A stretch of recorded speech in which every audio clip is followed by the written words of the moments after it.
दोस्तों, सबसे पहले माफी चाहता हूँ, आने में देरी हो गई। दिल्ली में भी बहुत कोहरा था, यहाँ भी बहुत कोहरा है। वहां से फ्लाइट बहुत लेट चली, उसके लिए मैं माफी चाहता हूँ। आज मैं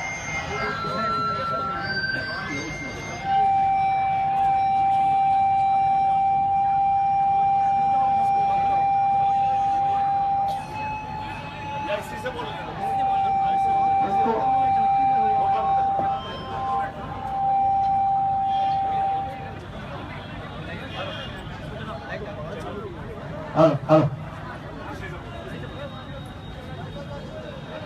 दोस्तों, आज बहुत अहम मुद्दे के लिए आपके सामने प्रस्तुत हुआ हूं। आज राजनीति करने के लिए नहीं आए, वोट मांगने के लिए नहीं आए। वोट मांगना होता मैं पंजाब या गोवा जाता, जहां से हमारी पार्टी चुनाव लड़ रही है। आज मैं आप लोगों से देश बचाने की भीख मांगने के लिए आया हूं।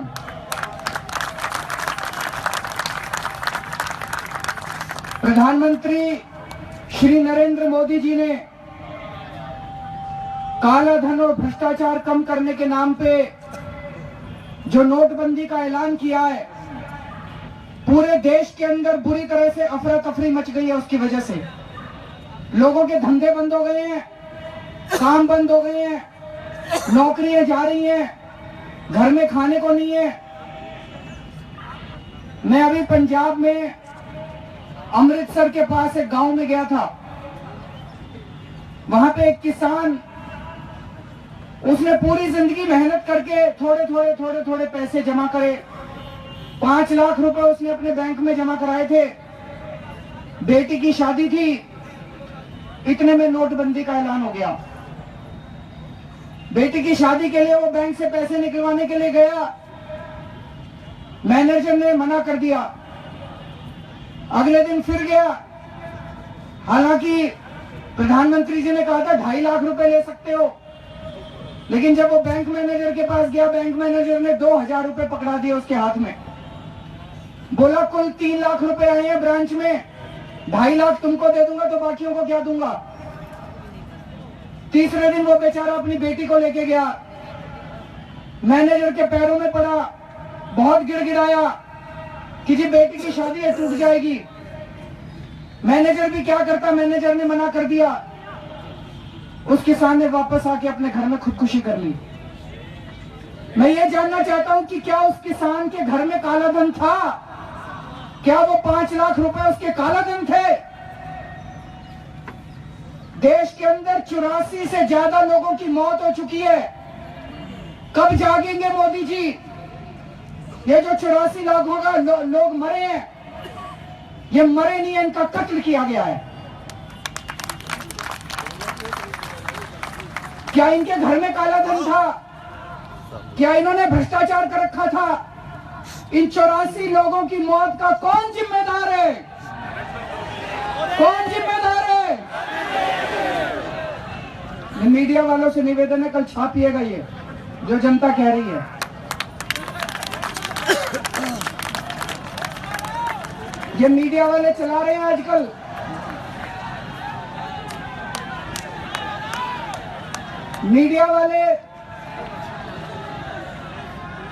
मीडिया वाले चलाते हैं कई जगह। स्कीम तो अच्छी है, इंप्लीमेंटेशन लागू गलत किया गया। मैं कह रहा हूं स्कीम भी खराब है, नीयत भी खराब है, लागू भी गलत किया गया है। लोगों को गुमराह मत कीजिए। लोग बहुत दुखी हो चुके हैं और ये गुस्सा फूटने वाला है, किसी भी दिन फूट सकता है ये गुस्सा। दोस्तों, इस देश के अंदर भ्रष्टाचार के खिलाफ सबसे ज्यादा संघर्ष हम लोगों ने किया है। ये देश गवाह है उस बात का। अन्ना हजारे जी के टाइम से रामलीला मैदान में आप सब लोगों ने, सारा देश सड़कों के ऊपर उतरा था। अन्ना जी ने अनशन करा था, उसके बाद मैंने अनशन करा था। कांग्रेस के 15 मंत्रियों के भ्रष्टाचार के खिलाफ मैं जंतर मंतर पे पहले 10 दिन के लिए अनशन किया, फिर 15 दिन के लिए अनशन किया मैंने। शुगर का मरीज हूं।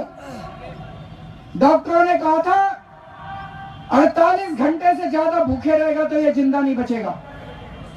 कोई ऊपर वाले की करिश्मा है, ऊपर वाले की कृपा है जो आज मैं आपके सामने जिंदा खड़ा हूं दोस्तों। 15 दिन तक भूखे रहा था, अपनी जान की बाजी लगाई थी भ्रष्टाचार के खिलाफ।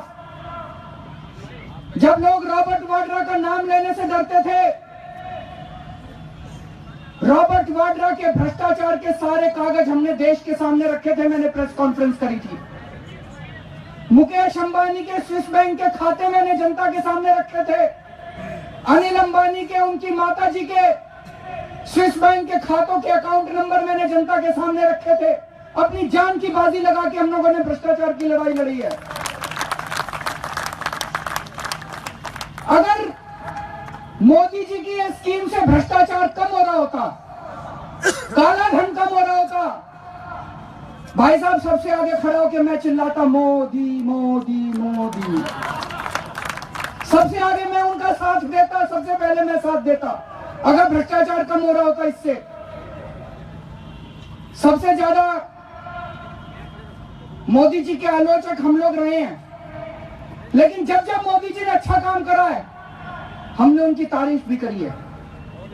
उन्होंने स्वच्छ भारत शुरू करा जिस दिन, मेरे को याद है जब उन्होंने वाल्मीकि कॉलोनी से दिल्ली से शुरू करा था, हमारी सारी टीम, मैं खुद झाड़ू लेके सड़क पर उतरा था, मैंने खुद झाड़ू लगाई थी, मोदी जी का समर्थन किया था।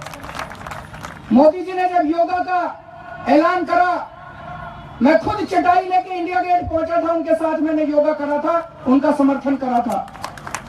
उन्होंने जो सर्जिकल स्ट्राइक करी अभी, हमने उनको सैल्यूट करा था। मैंने खुद प्रधानमंत्री जी को सैल्यूट करा था।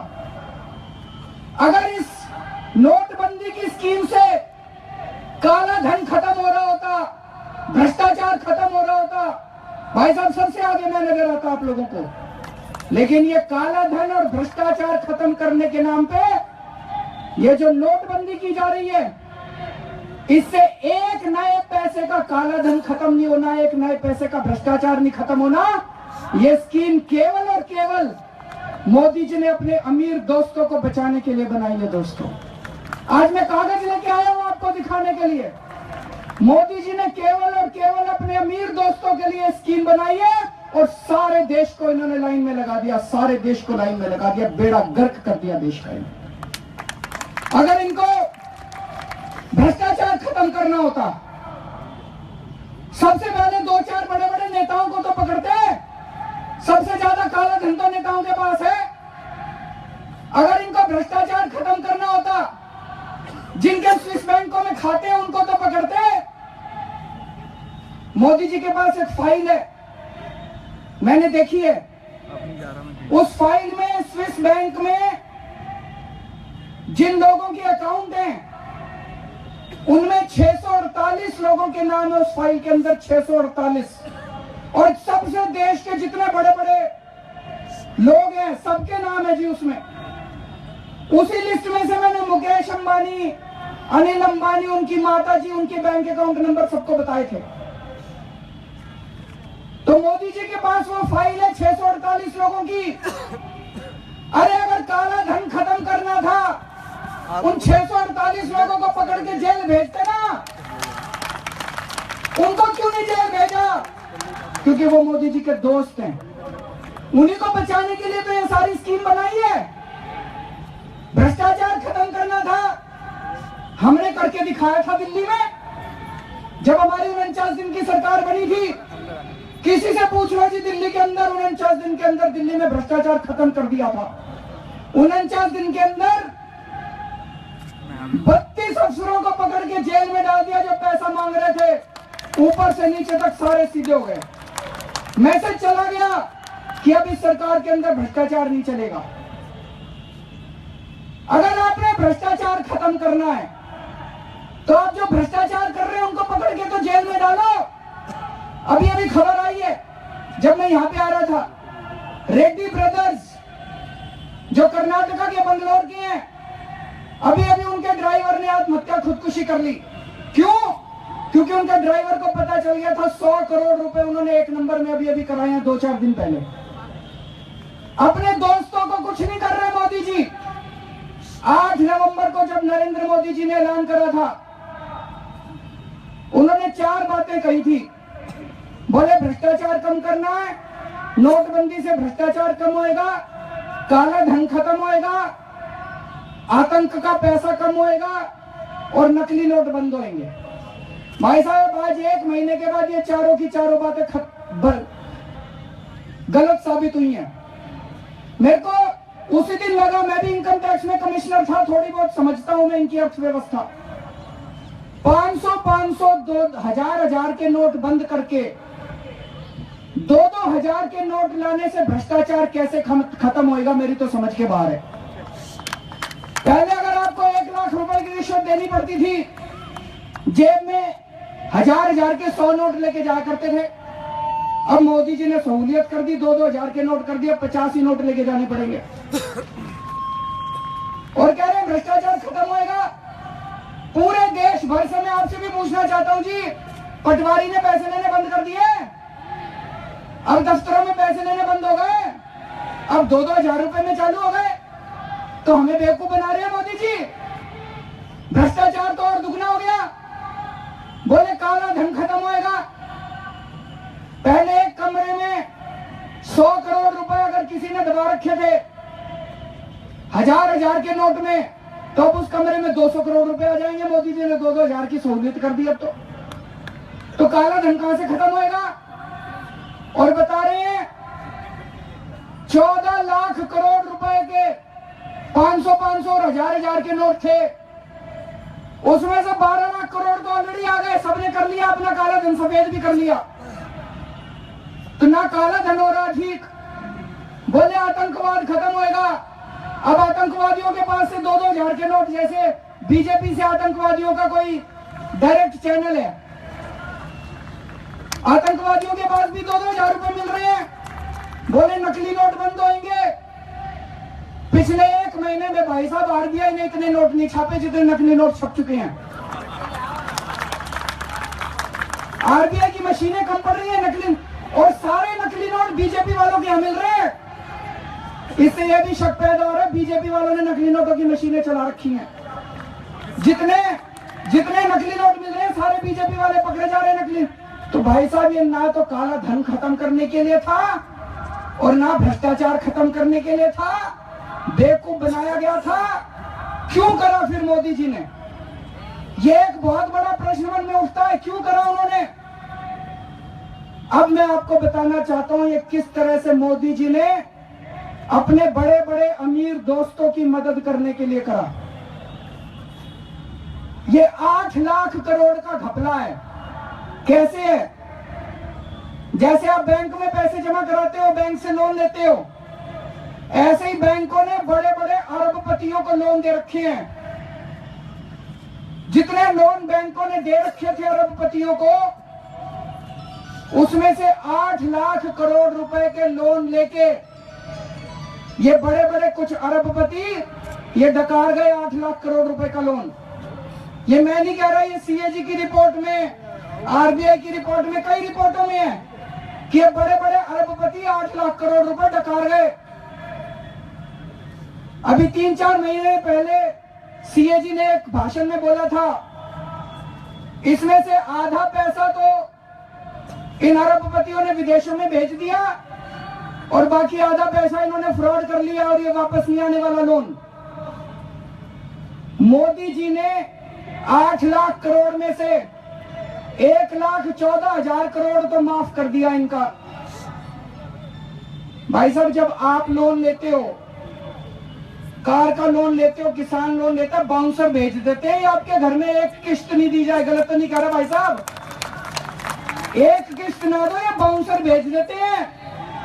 यहाँ पे भी बहुत सारे लोग होंगे। मोदी जी ने अरबपतियों के 1,14,000 करोड़ रुपए माफ कर दिए। यहाँ जितने बैठे हैं जरा हाथ खड़ा करके बताना किस किस के लोन माफ करे मोदी जी ने? एक के भी नहीं करे। तो दोस्तों, उनकी दोस्ती अरबपतियों से है। वो गरीब गरीब, फकीर फकीर बोलते हैं, बेवकूफ बनाते हैं हमको। हमारे से कोई रिश्ता नहीं है, हमारा पैसा लूटने के लिए बनाई है स्कीम। हमारे लोन माफ नहीं करते, किसानों के लोन माफ नहीं करते। जिन्होंने बेचारों ने कार खरीद रखी है, कार का लोन लिया, उसका माफ नहीं करते। किसी ने बेचारे ने घर का लोन ले लिया, दुकान पे लोन ले लिया, बिजनेस में लोन ले लिया, उसका माफ नहीं करते। बड़े बड़े अरबपतियों, मैं पूछना चाहता हूं मोदी जी से, जिन जिन लोगों का आपने लोन माफ करा, कितनी बार बाउंसर भेजे थे आपने उनके घर में, जरा बताओ। कितने नोटिस भेजे थे, देश जानना चाहता है। तो 1,14,000 करोड़ उनके माफ कर दिए, फिर बैंक खाली हो गए। बैंकों ने कहा जी अब क्या करें, तो फिर अमित शाह ने और मोदी जी ने मिलकर ये पूरी स्कीम बनाई। इस स्कीम में इन्होंने ये बनाया कि सबसे पहले तो अपना पैसा ठिकाने लगाया इन्होंने। जितना अमित शाह के पास काला धन था, जितना बीजेपी के पास काला धन था, पूरे देश में इन्होंने जमीनें खरीद ली। आप लोग अखबारों में पढ़ रहे होंगे आजकल, पूरे देश में इन्होंने जमीनें खरीद ली अपनी, अपना पैसा ठिकाने लगा लिया। फिर उन्होंने अपने दोस्तों को बताया, अंबानी, अडानी, सबको, कि भैया 8 नवंबर को नोटबंदी होने वाली है, तुम भी अपना पैसा ठिकाने लगा लो। उन्होंने भी सबने लगा लिया अपना पैसा, किसी ने स्विस बैंक में भेज दिया, किसी ने कहीं भेज दिया। और फिर इन्होंने 8 नवंबर को नोटबंदी का ऐलान कर दिया और सारे देश को कहा भाई अपना अपना पैसा आके बैंकों में जमा कराओ। अब सारे जने लाइनों में लग रहे हैं, आप सारे रोज लाइनों में लग रहे हो। अब ये जितना पैसा आप जमा करा रहे हो, इसमें 8 लाख करोड़ रुपए जो इनके अरबपति दोस्त डकार गए थे, उनका लोन माफ करना है इनको। आप तो लाइनों में लग लग के पैसा जमा कराओगे और आपका पैसा इनका लोन माफ करने के लिए जाएगा। पता नहीं आपका पैसा वापस भी मिलेगा कि नहीं मिलेगा। ये बहुत बड़ा घोटाला है भाई साहब। और ये मैं गलत कह रहा हूं, भी 3 दिन पहले इन्होंने कर भी दिया। अभी पिछले हफ्ते स्टेट बैंक ने, अभी तो लोग बेचारे लाइनों में लग के पैसे जमा करा रहे थे, स्टेट बैंक ने 63 अरबपतियों के 6,000 करोड़ रुपए माफ कर दिया। अभी पिछले हफ्ते, 1 हफ्ते पहले। विजय माल्या का नाम सुना आप लोगों ने? किस किसने सुना? हाथ खड़ा करो। सबने सुन रखा है। विजय माल्या दारू का काम करता है जी, दारू की फैक्ट्री है उसकी, बहुत अमीर आदमी है, अरबपति आदमी है, मोदी जी का बड़ा अच्छा दोस्त है, बेस्ट फ्रेंड।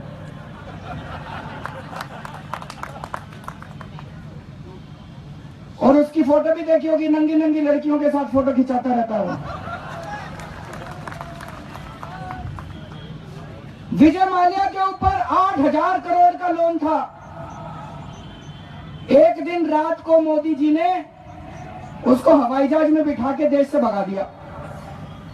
वो लंदन चला गया, लंदन बैठा। अभी जब सरकार से पूछा, सरकार कहती है पता नहीं चला। अरे हवाई जहाज पे इतनी सिक्योरिटी, एयरपोर्ट पे इतनी सिक्योरिटी होती है, पुलिस होती है, कस्टम होता है, इमिग्रेशन होती है। जिसके ऊपर 8,000 करोड़ का लोन था, वो एक दिन रात को अपने जहाज में बैठ के भाग गया, मोदी जी को पता ही नहीं चला। हम बेवकूफ हैं, हम शक्ल से गधे नजर आते हैं। ये सारा देश बेवकूफ है। अच्छा चलो भाग गया। अब मोदी जी कह रहे हैं हम कोशिश कर रहे हैं, लंदन की सरकार से बातचीत चल रही है उसको वापस लाने के लिए। कह रहे हैं लंदन की सरकार से बात कर रहे हैं उसको वापस लाने के लिए। अच्छा जी, 8,000 करोड़ लेके भाग गया, लंदन की सरकार से बात चल रही है। अभी पिछले हफ्ते जो पैसा आपने लाइनों में लग लग के बैंक में जमा कराया था, उसमें से 1200 करोड़ का लोन विजय माल्या का भी माफ कर दिया इन लोगों ने। आपका 1200 करोड़ रुपए अभी पिछले हफ्ते झूठ बोल रहे हैं कि हम लंदन से उसको वापस ला रहे हैं। अगर लंदन से वापस ला रहे हो तो उसका 1200 करोड़ रुपया क्यों माफ करा? किसानों का क्यों नहीं करा? व्यापारियों का क्यों नहीं करा? जो छोटे छोटे लोग हैं उनका क्यों नहीं करा? क्या रिश्ता है मोदी जी का विजय माल्या के साथ? क्या रिश्ता है मोदी जी का उन अरबपतियों के साथ जिन लोगों का 1,14,000 करोड़ का लोन माफ कर दिया? क्या रिश्ता है मोदी जी का उनके साथ? क्या रिश्ता है मोदी जी का? दोस्तों मैं सोचा करता था मेरे 100 मतभेद हो सकते हैं मोदी जी से, पर मैं सोचता था मोदी जी ईमानदार हैं। लेकिन दोस्तों, ये मेरे हाथ कागज लगे और ये देखने के बाद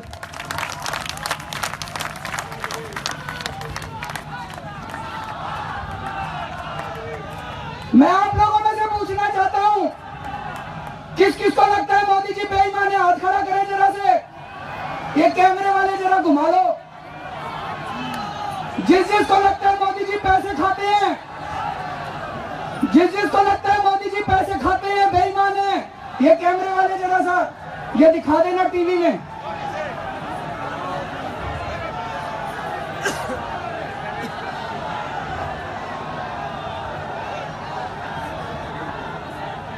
ये मैं नहीं कह रहा जी, जनता कह रही है। बैठ जाओ, बैठ जाओ। दोस्तों, आज मैं आपके सामने इस देश के दो बड़े बड़े अरबपतियों के बही खाते लेके आया हूं। उसमें लिखा हुआ है कि उन्होंने नरेंद्र मोदी जी को रिश्वत दी थी। उनके बही खाते लेके आया हूं मैं आज। आप लोगों ने बिड़ला का नाम सुना है? बिड़ला के यहां रेड हुई 15 अक्टूबर 2013 को हुआ था। ये रिपोर्ट है इनकम टैक्स डिपार्टमेंट की, मैं नहीं कह रहा, ये इनकम टैक्स डिपार्टमेंट की रिपोर्ट है जी। इस रिपोर्ट में लिखा हुआ है, बिड़ला के कंप्यूटर में लिखा था, मैं इस रिपोर्ट में से पढ़ के बता रहा हूं। Gujarat CM 25 crore 12 done rest question mark. मतलब गुजरात के मुख्यमंत्री को, उस टाइम गुजरात के मुख्यमंत्री कौन थे? मोदी जी। 2013 में गुजरात के मुख्यमंत्री को 25 करोड़ देने हैं, 12 दे दिए, बाकी हैं। ये बिड़ला के कंप्यूटर में मिला है, मैं नहीं कह रहा। 2 साल हो गए भाई साहब, उसके बाद मोदी जी प्रधानमंत्री बन गए, उन्होंने सारी जांच दबा दी।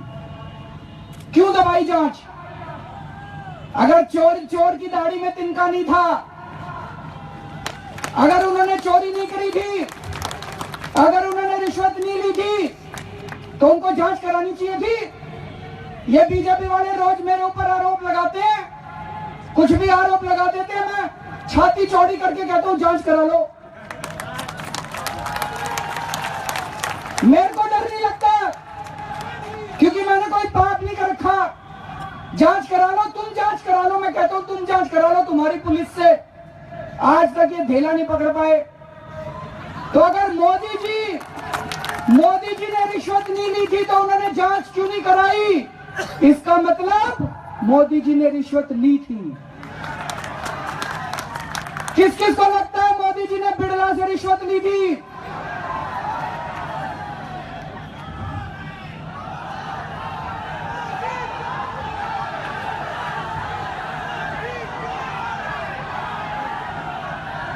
दोस्तों, अभी और मसाला बाकी है, 2 मिनट। 22 नवंबर 2014 को इनकम टैक्स की सहारा पे रेड हुई। सहारा का नाम सुना है सबने? सहारा पे रेड हुई इनकम टैक्स की। उस रेड में एक कमरे में 130 करोड़ रुपए कैश मिला। उसी कमरे में कुछ अजान हो रही है, 2 मिनट रुक जाते हैं, अजान हो रही है।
मंच पर है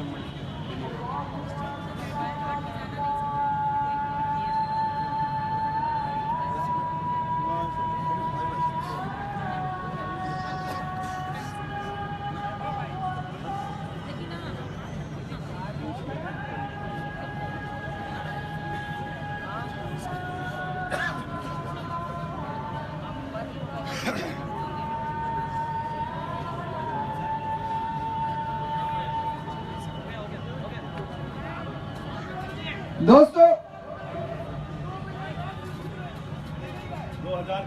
2000 रुपए के लिए कल रात से घूम रहे हैं, कह रहे मिल नहीं रहा। दोस्तों फिर मैं बता रहा था 22 नवंबर 2014 को सहारा के यहाँ रेड हुई इनकम टैक्स की।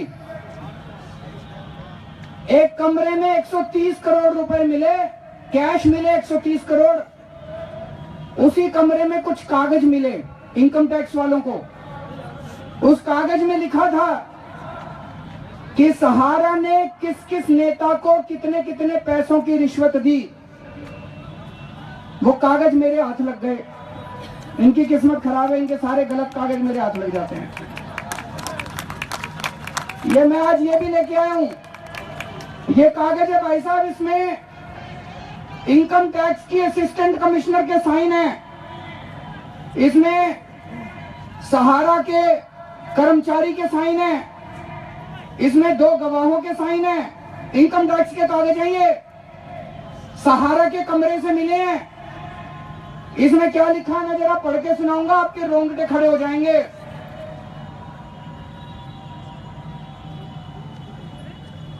इसमें लिखा है किस किस नेता को किस किस तारीख में कितनी कितनी रिश्वत दी सहारा ने। 30 अक्टूबर 2013 2.5 करोड़ रुपए cash given at Ahmedabad to Modi ji at Gujarat through Jaiswal ji. उसके बाद लिखा है 12 नवंबर 2013 को 5 करोड़ 10 लाख रुपए cash given at Ahmedabad to Modi ji through Jaiswal ji. 27 नवंबर 2013 को 2.5 करोड़ रुपए cash given at Ahmedabad to Modi ji. 29 नवंबर को 5 करोड़ रुपए cash given at Ahmedabad to Modi. ऐसे लग रहा है जैसे रोज पैसा जा रहा है मोदी जी के पास।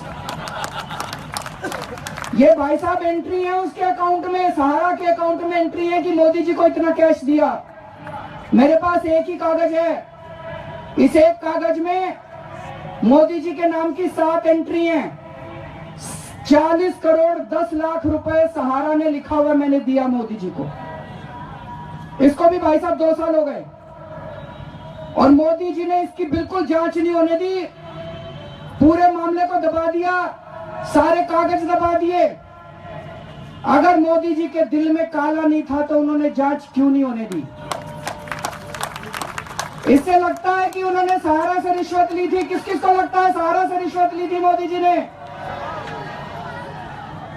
तो मेरा ये कहना है अगर उन्होंने बिड़ला से रिश्वत ली थी, उन्होंने सहारा से रिश्वत ली थी, तो मन में शक पैदा होता है विजय माल्या को भी फ्री में तो नहीं भगाया होगा देश से। तो मन में शक पैदा होता है विजय माल्या का 1200 करोड़ रुपया यूं ही फ्री में तो माफ नहीं करा होगा।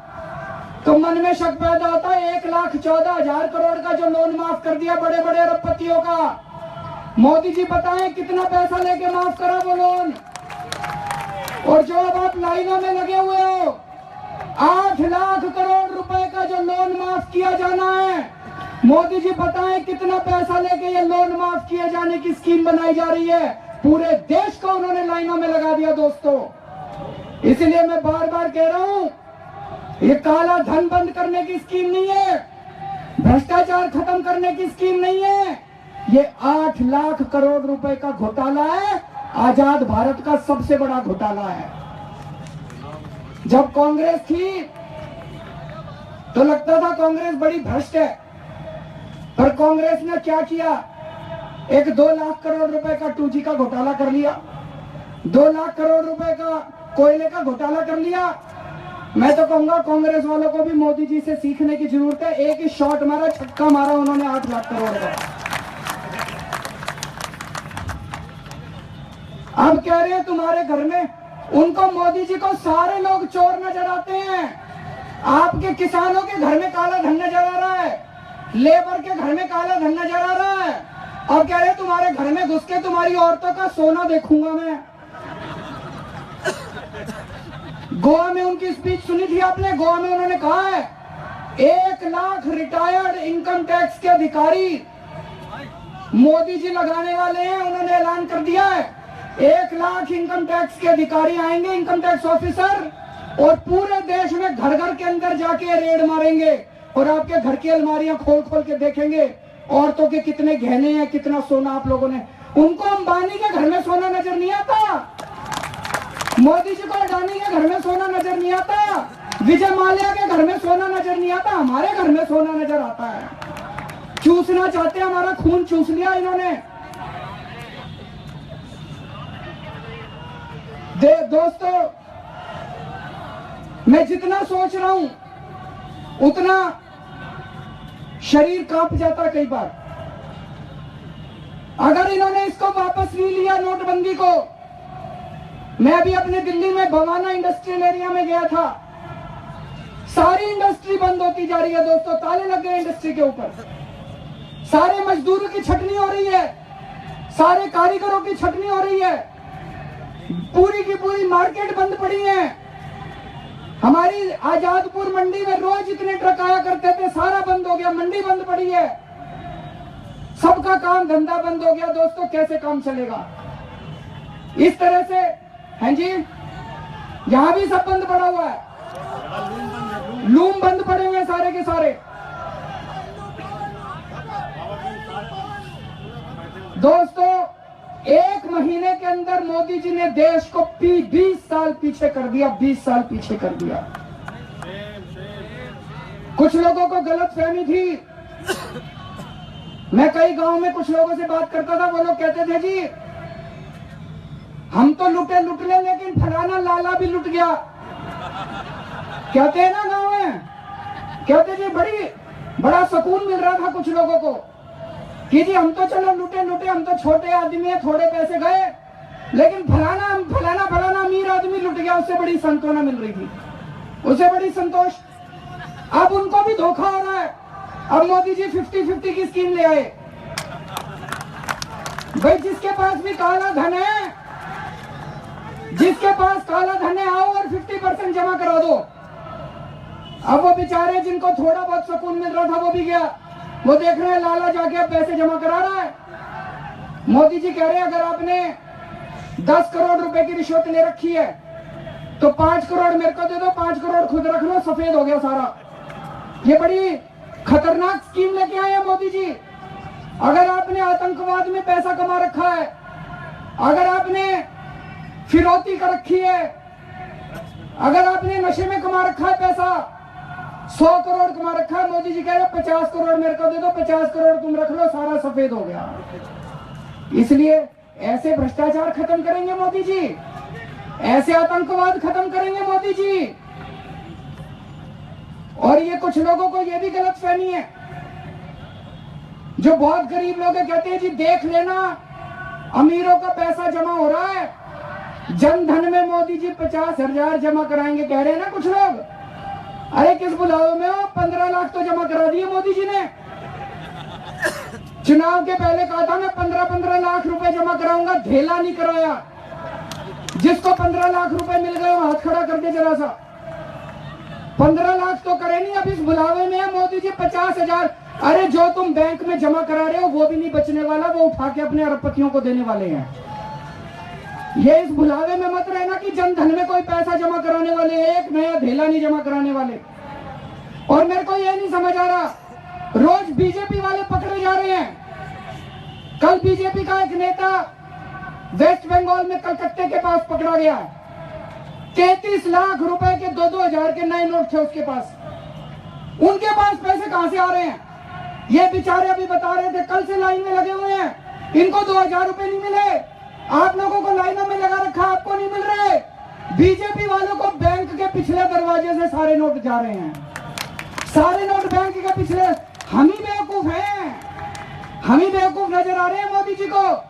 बीजेपी वालों को भी नोट मिल रहे हैं, अरबपतियों को भी नोट मिल रहे हैं, जनता लगी है लाइनों में। मोदी जी कहते हैं त्याग करो थोड़ा सा, देश के लिए त्याग करो। अरे मोदी जी थोड़ा त्याग आप भी करो। नहीं जी, गलत तो नहीं कह रहा, थोड़ा त्याग आप भी करो। थोड़ा त्याग कह रहे थे। बीजेपी के पास आज भाई साहब सबसे ज्यादा काला धन है। 70% बीजेपी का पैसा डोनेशन कैश में आता है। पूरी दुनिया को सिखा रहे हैं मोदी जी, पेटीएम करो, फलाना करो, ढिमका करो। अरे मोदी जी आज ऐलान कर दो, बीजेपी का सारा चंदा भी पेटीएम से आएगा। खुद तो चंदा लेंगे ब्लैक में, खुद तो चंदा लेंगे कैश में, और हमको सिखाएंगे कि पेटीएम इस्तेमाल करो। एक आदमी कह रहा था, बोला जी चाय बेचा करते थे, खुदा ना खास्ता मान लो आज भी चाय बेच रहे होते, और कोई आदमी जाता कहता जी एक चाय बना दो, 5 रुपए की चाय थी, 2,000 का नोट देके कहता अब काट ले। तो मोदी जी क्या करते? तो थोड़ा सा मोदी जी पेटीएम अपने बीजेपी में भी लागू करो, ऐलान कर दो। आम आदमी पार्टी अकेली पार्टी है भाई साहब, कांग्रेस का भी 80% चंदा ब्लैक में आता है, बीजेपी का 70% चंदा ब्लैक में आता है। आम आदमी पार्टी अकेली पार्टी है, हमारा सारा 1 नंबर के पैसे में आता है, सारा 92% पैसा हमारा बैंकों के थ्रू आता है भाई साहब। तो हम कर सकते हैं, आप क्यों नहीं कर सकते? फिर मोदी जी ने सबसे बुरा मेरे को भाई साहब एक चीज लगी, उन्होंने जो अपनी मां को लाइन में लगा दिया, बहुत गलत है भाई साहब। अगर कल को कोई ऐसी स्थिति आए कि अगर लाइन में लगना पड़े, भाई साहब मैं अपनी मां को लाइन में ले लगाऊंगा, मैं जाके लाइन में लगूंगा पहले। माँ बाप अपने बच्चों को क्यों पालते हैं? इसीलिए तो पालते हैं बड़ा होके सहारा बनेगा, बड़ा होके काम करेगा, इसलिए थोड़ी पालते हैं 90 साल की उम्र में लाइन में लगा देगा हम लोगों को राजनीति के लिए। लानत है ऐसे बेटे के ऊपर जो अपनी 90 साल की मां को लाइन में लगाता है दोस्तों।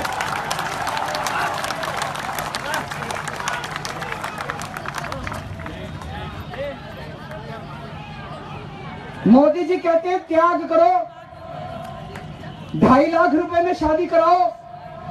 मोदी जी से कहना चाहता हूं, अभी आपके मोदी जी का एक दोस्त है बेंगलोर में, रेड्डी ब्रदर्स, उनके यहाँ शादी हुई 500 करोड़ रुपए में।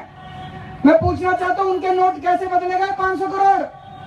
आपके दोस्त तो करे 500 करोड़ की शादी और हमें कहते हो 2.5 लाख रुपए की शादी। हमारी बेटियां घर से फालतू हैं, हमारी बेटियां घर से रुल रही हैं। अभी इनके बीजेपी के सांसद की शादी हुई है महेश शर्मा की, 5 स्टार होटलों में करोड़ों रुपए खर्च कर दिए। अरुण जेटली की बेटी की शादी हुई थी करोड़ों रुपए में। आप तो करो करोड़ों रुपए की शादी, हमको कोई त्याग करो। मोदी जी थोड़ा सा त्याग आप भी करो। अपने सारे सांसदों को और एमएलए को कह दो कि बीजेपी के घर में अगर किसी की शादी होगी 2.5 लाख रुपए में शादी होगी, तुम 2.5 लाख में शादी करके दिखाओ, हम 1.25 लाख में करके दिखा देंगे।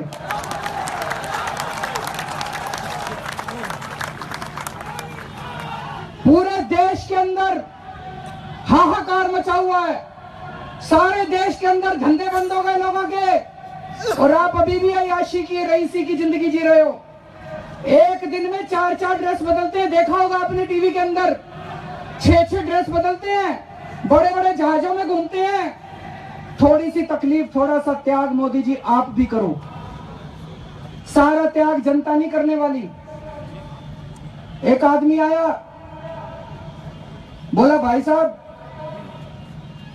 ये कहते हैं हम हिंदुओं की पार्टी हैं। बोला इन्होंने तो हिंदुओं को भी नहीं छोड़ा, उसमें कि नोटबंदी वाले ऑर्डर में लिख देते भाई ये हिंदुओं पे लागू नहीं होगा।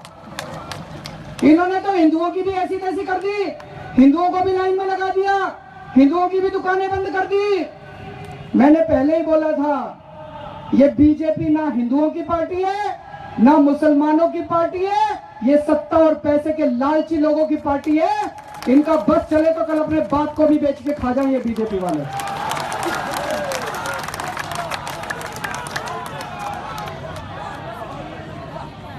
मेरा एक दोस्त है कट्टर बीजेपी का था भाई साहब, अभी थोड़े दिन पहले उत्तर प्रदेश में रहता है, मेरे घर आया। मैंने कहा क्या हाल चाल है भाई साहब? कहता भाई साहब बहुत बड़ी गलती कर दी, लेकिन अब मैं मरूंगा अपने बच्चों को कह के मरूंगा, काले कुत्ते को वोट दे देना, बीजेपी को अब कभी वोट मत देना।